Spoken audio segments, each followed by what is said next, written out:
Olá, estamos aqui em mais uma edição do programa Fechamento. Sou Sérgio Lírio, redator-chefe da Carta Capital. Tenho aqui ao meu lado o editor Rodrigo Martins e a repórter Thaís Reis Oliveira. Olá. Olá, tudo bom? Boa tarde, bom dia, boa noite. A gente, essa semana, acabou optando por fazer uma capa sobre o discurso do Bolsonaro na ONU. Durante a semana a gente estava em dúvidas, a gente estava discutindo entre duas possibilidades. Tem uma reportagem do Carlos Drummond, editor de economia, fazendo um balanço aí depois de 5 anos, praticamente 5 anos da Operação Lava Jato. A gente vai falar um pouco desse assunto mais à frente, mas por razões óbvias, pelo calor dos fatos, pelas repercussões que ocorreram, a gente acabou optando por essa capa. E a gente tenta aqui mais ou menos traduzir o que foi esse discurso do Bolsonaro na ONU. E o repórter André Barrocal, ele chegou a gravar um vídeo, ele que assina a matéria, gravou um vídeo explicando um pouquinho o que ele trata nessa matéria. Oi, Barrocal. Boa tarde, Rodrigo. Boa tarde, telespectadores de Carta Capital. A minha reportagem da semana é sobre a estreia do presidente Bolsonaro na ONU. Ele abriu a Assembleia Geral Anual das Nações Unidas, um privilégio brasileiro há muitos anos. Sua pretensão ali, declarada logo no início, era apresentar um novo Brasil. Mas o retrato que ele deixou foi no Brasil conhecido, um Brasil velho, intolerante, violento, autoritário. É um Brasil arraigado esse. Um dia depois do discurso, o Ibope divulgou uma nova pesquisa de avaliação do governo e ali se viu. É verdade que existem 34% que reprovam Bolsonaro, mas outros 63% ou aprovam o governo ou são indiferentes. Das elites políticas e empresariais só saíram críticas de onde se esperava, os partidos de oposição. Embaixadores experientes como Celso Amorim, Rubens Recupero são unânimes. O discurso aprofundou o isolamento internacional do Brasil. Em nome de quem nós falamos hoje? Dos países pobres em desenvolvimento? Combate à pobreza e às desigualdades não foi citado uma vez no discurso de Bolsonaro. Nós falamos em nome das causas ambientais, um assunto tão caro à Europa, aos ricos países europeus? De jeito nenhum.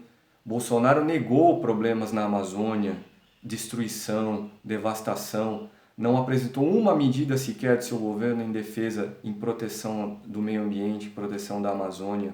Ao contrário, atacou a mídia, atacou cientistas, atacou as descobertas científicas. Falamos em nome hoje dos BRICS? De jeito nenhum. Rússia e China vão abrir seus planos numa mesa em que estiver o Brasil, sabendo que no instante seguinte esses planos serão revelados a Washington, dado o atrelamento entre Jair Bolsonaro e Donald Trump, um atrelamento que nesse momento se revela um potencial problema, já que o presidente americano agora está na mira de um processo de impeachment. Pois é, a minha reportagem aborda esses assuntos. Um grande abraço e até a semana que vem. Eu acho que o Barrocal puxou um fio interessante, que logo que terminou o discurso do Bolsonaro, que foi seguido pelo discurso do Trump, que poucas horas depois foi alvo de um processo do impeachment, do qual a gente também trata na edição da revista, né, Sérgio? Sim, a gente acaba fazendo uma análise sobre esse episódio. Uma das coisas que o texto ressalta é o seguinte: o Trump, num discurso da ONU, também fez ataques ao socialismo, dizendo que os Estados Unidos nunca será socialista e por aí. Assim, uma coisa muito afinada, assim, muito próxima ao que o Bolsonaro também disse. Uhum. Mas é engraçado porque o Trump tem uma obsessão por se meter em confusões com ex-repúblicas soviéticas, né? Sim. Primeiro ele teve esse problema com a Rússia, né, da interferência russa, dos hackers russos na eleição de 2016, em todo aquele material que saiu contra a Hillary Clinton. Isso quase levou a uma investigação dele, né, que na verdade ocorreu uma investigação sobre o caso, mas os procuradores decidiram não incluir uma investigação sobre o presidente. Então isso impediu que os democratas pedissem uma abertura de um impeachment no Congresso. Desta vez, agora, ele se mete numa conversa com o presidente da Ucrânia, onde ele pede, e na verdade pressiona o presidente da Ucrânia, a investigar o filho do Joe Biden, que é, nesse momento, o candidato democrata mais bem colocado nas pesquisas e com mais chance de vir a enfrentar o Trump nas eleições do ano que vem. São conversas muito graves para os padrões americanos, né? Sim, vale lembrar que nenhum presidente americano chegou a ter o processo de impeachment consumado, embora tenham tentado remover o Nixon, né, que acabou renunciando, e o Bill Clinton, que passou por um processo de impeachment também nos anos 90. E no século XIX teve o Andrew Jackson, que também foi a mesma história. Sim. E no caso tanto dele quanto do Clinton foi o mesmo resultado, ou seja, eles perderam na Câmara dos Deputados, Sim. mas venceram no Senado. E essa é a expectativa do Trump, né, porque ele tem maioria no Senado e provavelmente esse processo... Mas o desgaste político... eu acho que os democratas visam mais o desgaste político eleitoral, né? Sim. Por exemplo, um crescente desconforto com o Trump. O que vem segurando o Trump, a possibilidade dele ser reeleito, é o desempenho da economia. Só que, como o resto do mundo, a economia americana também está desacelerando, né? Tem vários comunicados, né, nessa mesma reunião da ONU, a UNCTAD, que é um braço da ONU de análise de perspectiva econômica, fala e alerta para um risco de uma nova ciclo de recessão global a partir do ano que vem. Sim. Então, se a economia americana entrar numa decrescente, aumentam as chances do Trump perder as eleições, e com esse caso, com essa investigação, a pressão sobre ele eleitoral aumenta.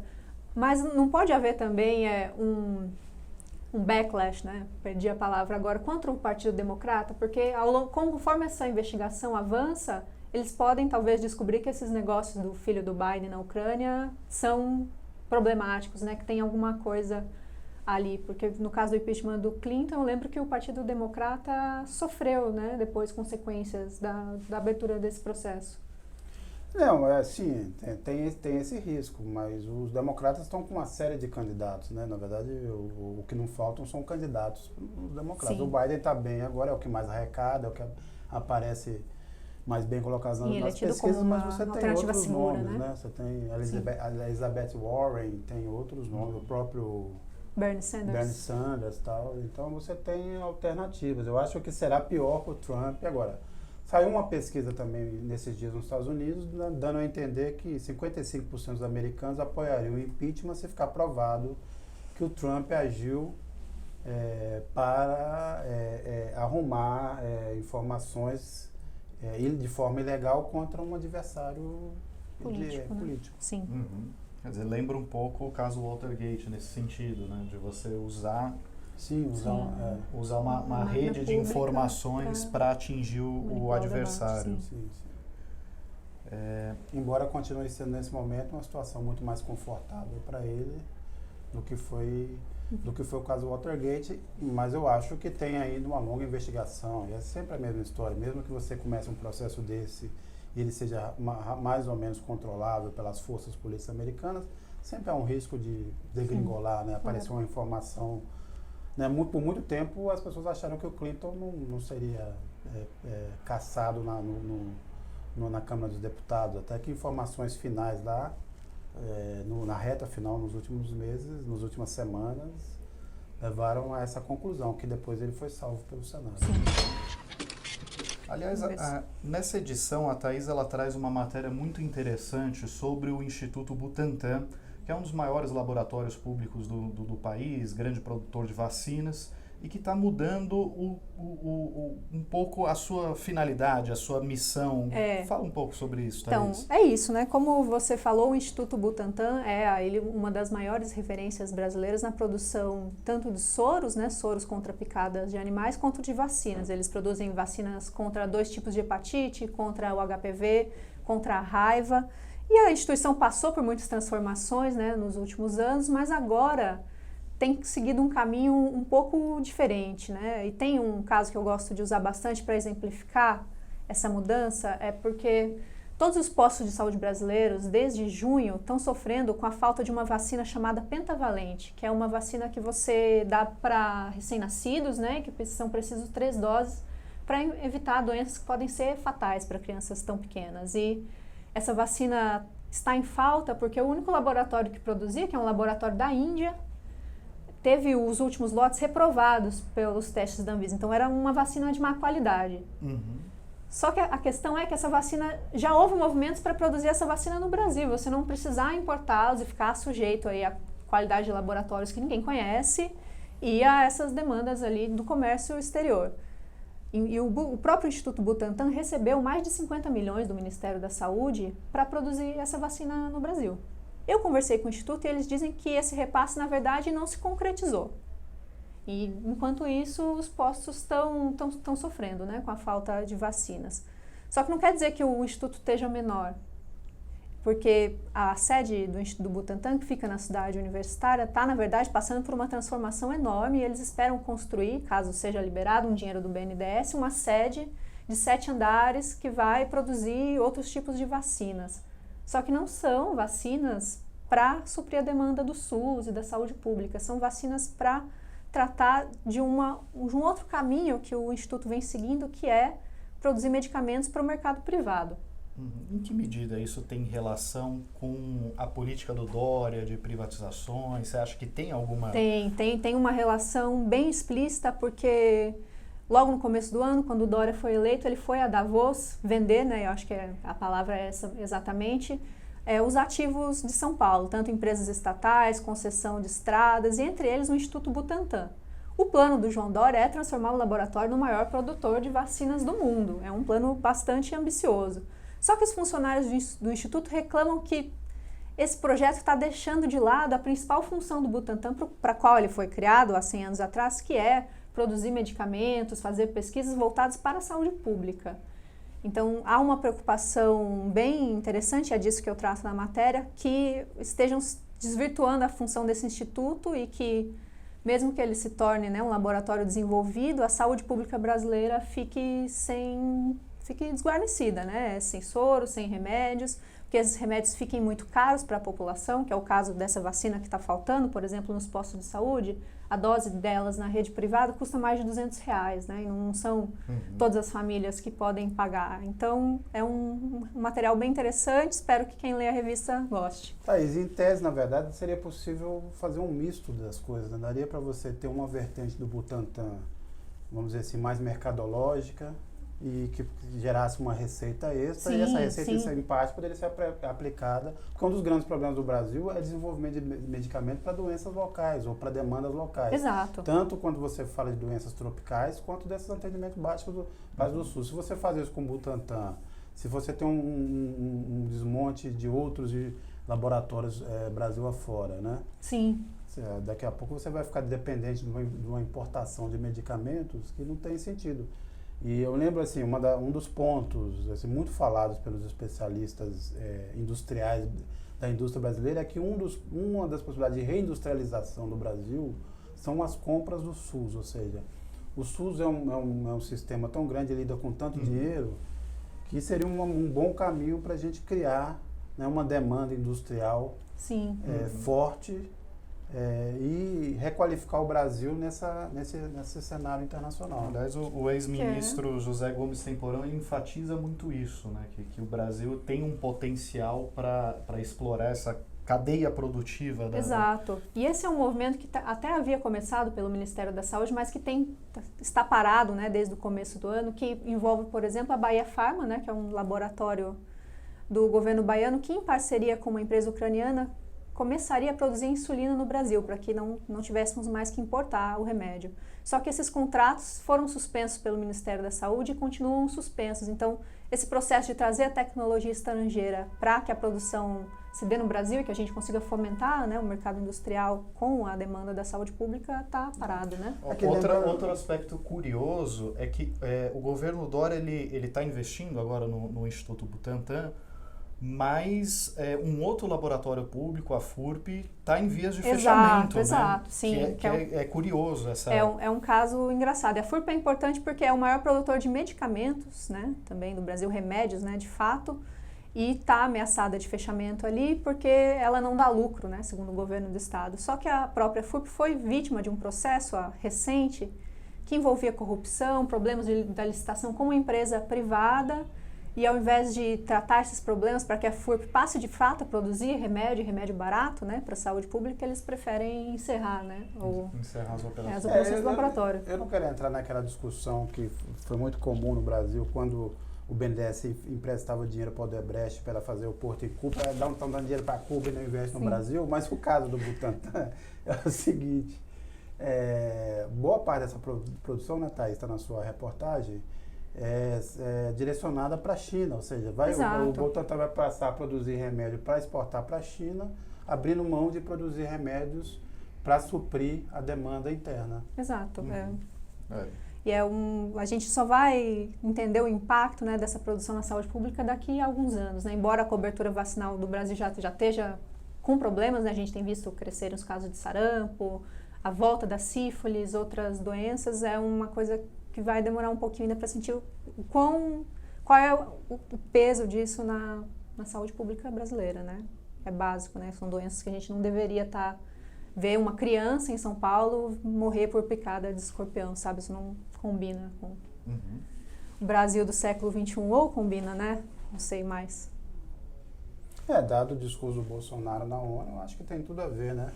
Exato. E lembrando o seguinte, só retomando rapidamente esse discurso do Bolsonaro, de como ele foi tratado internacionalmente, os discursos da ONU já não causam mais grandes expectativas na mídia internacional, né? Então, os assuntos foram abordados, sempre, hoje em dia, são muito secundários no que os jornais, no que a mídia dá, mas mesmo assim, as críticas foram contundentes, né? Quer dizer, foi um misto de assombro para quem não sabia quem era o Bolsonaro, né?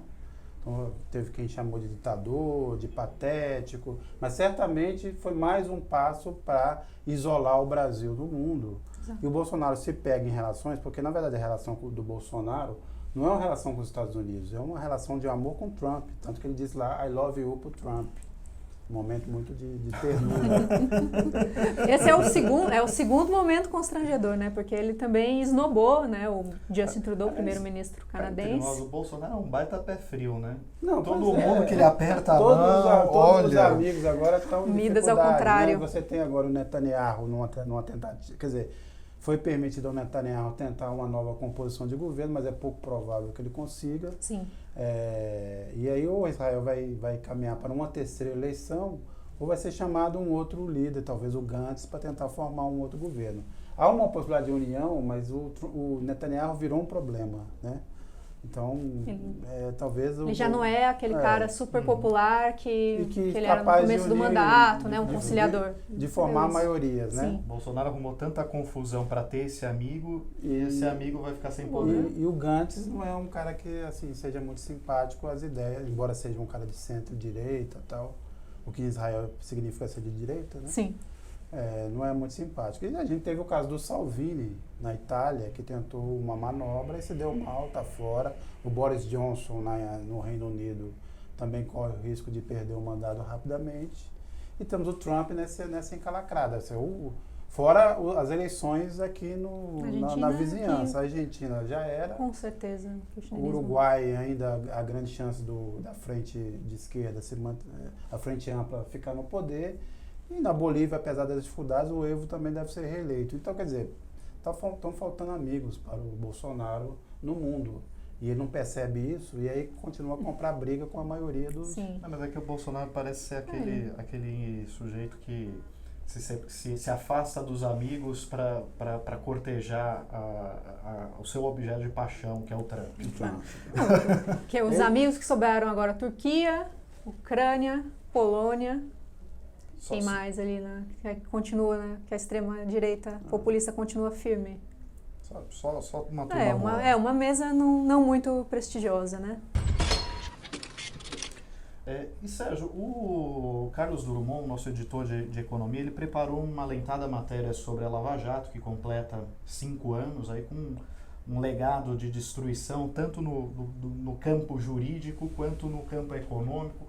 Fala um pouquinho para a gente o que o leitor vai se deparar nessa matéria. Então, essa reportagem era uma das candidatas à capa, acabou sendo superada pelo discurso do Bolsonaro. mas o objetivo dela era fazer uma atualização do trabalho da Lava Jato, que está tão sob ataque, né, tão desprestigiada nesse momento.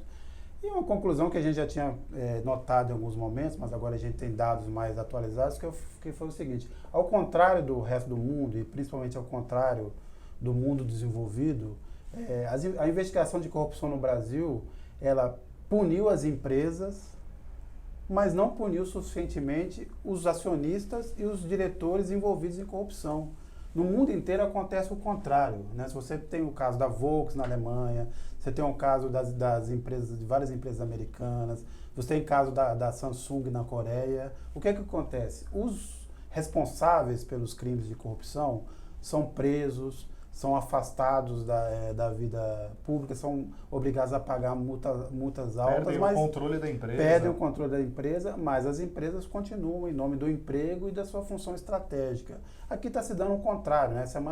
Nas últimas 2 semanas você teve o Léo Pinheiro, da OAS, indo para casa, o Marcelo Odebrecht já está em casa, o Youssef, Nossa, que é um reincidente, né? Lembrar que o Youssef foi o principal denunciante do escândalo Banestado, foi solto, voltou a cometer crimes, caiu... Em tese não poderia celebrar uma nova delação. Fez uma nova delação no caso da Lava Jato e de novo está em casa, livre, leve e solto, provavelmente tramando o próximo escândalo brasileiro. Corre a boca pequena que ele pode ser visto circulando pelos bairros mais nobres aqui de São Paulo. E não é improvável que enquanto isso, você quebrou setores estratégicos do Brasil, inclusive as empreiteiras brasileiras eram super competitivas no mundo, já eram multinacionais, com presença em vários países, todas estão diminuindo de tamanho. O desemprego, imagino, no setor de construção civil, foi altíssimo e com outro risco. Se você quiser hoje retomar obras no Brasil, você talvez não tenha empresas preparadas para as grandes obras de infraestrutura. Então você bagunçou a economia brasileira sem ter conseguido o objetivo. Esse é, na verdade, um dos resultados, né, fora o que as transcrições da Vaza Jato estão mostrando, que foram os excessos judiciais, os atropelos à Constituição e o uso político-eleitoral da investigação. Esse é o legado no fim da Lava Jato e isso que a reportagem do Drummond mostra. Aliás, lembrando que o Léo Pinheiro, em particular, que acaba de ser libertado, ele, num primeiro momento, ele inocentou o Lula no caso do triplex do Guarujá, e só foi num segundo momento que ele apresentou aquela versão de que o apartamento seria para o Lula e tal, e logo na sequência já tinha ali, enfim, revelações de que estava selado um acordo de delação com a turma da Lava Jato, que só viria a ser homologado agora, né? E imediatamente após a homologação do acordo, ele já está em liberdade. Não foi nem no segundo momento, tá? Foi no 4º ou 5º momento, porque na verdade a delação dele foi negociada e renegociada várias vezes. Várias vezes. E ela era anunciada, vem aí a delação do Léo Pinheiro, e nunca acontecia. E ela só foi aceita depois que ele moldou o discurso para enredar o Lula no para caber vamos dizer assim, na lavajatista, né? No roteiro lavajatista. E um outro assunto que mobilizou, né, as redes sociais, a imprensa essa semana e do qual a gente trata na revista é o caso da morte da menina Agatha Félix, né, no Complexo do Alemão, no Rio. E o Rodrigo fez uma reflexão bastante interessante, conversou com especialistas sobre a relação, né, de mortes tão trágicas como essa com o discurso dos nossos líderes aí, tanto do Wilson Witzel, Bolsonaro e etc. Diga lá, Rodrigo. Então, existe uma correlação muito clara, né, do aumento da letalidade policial com esse discurso de incentivo a um combate duro ao crime, a um endurecimento, vou colocar a polícia para matar e coisas do gênero, né? E eu acho que isso está mais do que claro nas falas do presidente Bolsonaro, nas falas do governador Witzel e mesmo do governador João Dória em São Paulo, você percebe esse estímulo muito forte. O governador Witzel é aquele que disse que orientou a tropa a mirar na cabecinha de bandidos e atirar, né? E é curioso porque recentemente no episódio do sequestro que teve na Ponte Rio-Niterói, O governador Witzel demorou 45 minutos para chegar, logo após o criminoso ter sido abatido, né, pelos atiradores. Ele demorou 45 minutos para chegar de helicóptero e fazer toda aquela comemoração, parecia uma final de Copa do Mundo, tal, porque ele estava feliz por ter abatido um criminoso, né? No caso da Ágata, uma garota de 8 anos que vítima de uma bala perdida, a 16ª criança a ser baleada no Rio de Janeiro, a 5ª a morrer, né? Ele demora 3 dias para se manifestar, né? Numa postura completamente arredia, porque evidentemente sofreu críticas, né? E ainda por cima, no dia seguinte, o que ele faz? Ele emite um decreto que retira a meta de redução da letalidade policial do cálculo de um estímulo financeiro que é pago aos policiais caso eles cumpram algumas metas de redução de indicadores de violência. Então, é pago esse bônus, essa gratificação, se os policiais conseguirem reduzir certos índices de violência. Um dos itens de violência era a diminuição do número de mortes em confrontos com a polícia, e ele resolveu retirar isso. Quer dizer, é uma sinalização muito clara de que o que ele quer mesmo é que a polícia vá para o confronto, né? E o resultado dessa política de brutalidade é o que estamos vendo. O Rio de Janeiro teve um aumento de 16% do número de mortes em confrontos com a polícia. O governador está sendo denunciado nas Nações Unidas por conta disso. São Paulo não fica muito atrás, né? Claro, não é a mesma proporção do Rio, mas teve um levantamento recente do Instituto Sou da Paz que mostra que 1 em cada 3 homicídios ocorridos na cidade de São Paulo foi praticado por um policial militar ou civil dentro ou fora de serviço. Quer dizer, 1 em cada 3 homicídios na cidade de São Paulo cometidos por um policial. Né? E as pessoas não se chocam com isso. E eu acho importante ressaltar que muitos políticos, como o Dória, o Witzel e o próprio Bolsonaro e o Sérgio Moro, têm tentado relacionar a redução dos homicídios, né, que é um cenário nacional, a um aumento da letalidade policial, ao sucesso dessa política linha dura, né, no combate ao crime. E isso não é verdade, né? É bom que se diga. Não. Inclusive os especialistas que eu conversei enfatizam muito isso. Os estados que tiveram a maior redução de crimes violentos são justamente os estados que também tiveram a maior redução de letalidade policial. Essas coisas caminham lado a lado. Né? O fenômeno de redução da taxa de homicídios é um fenômeno nacional.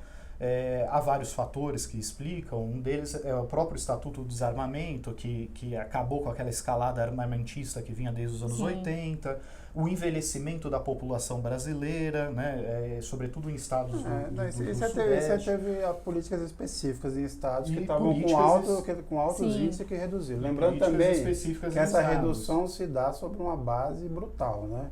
Agora, estamos falando de um recorde de 2017, de lá para cá vem caindo, mas foi um recorde histórico. Então, e no caso específico do Rio, quando os homicídios voltam a crescer, porque eles estavam em queda desde 2003, eles voltam a crescer em 2015 e continuam numa escalada até 2017, que é justamente o epicentro da crise do Estado do Rio. O Estado do Rio quebrou, entrou em falência, não conseguia pagar seus servidores. Vários integrantes do governo, inclusive o próprio governador, foram parar na cadeia acusados de corrupção. Então, nesse momento, o crime se aproveitou dessa situação de fragilidade, as milícias, não foi combatida da maneira correta, né? E por aí vai. Agora, esse discurso, ele é um discurso que ele só alimenta tragédias como essa, né?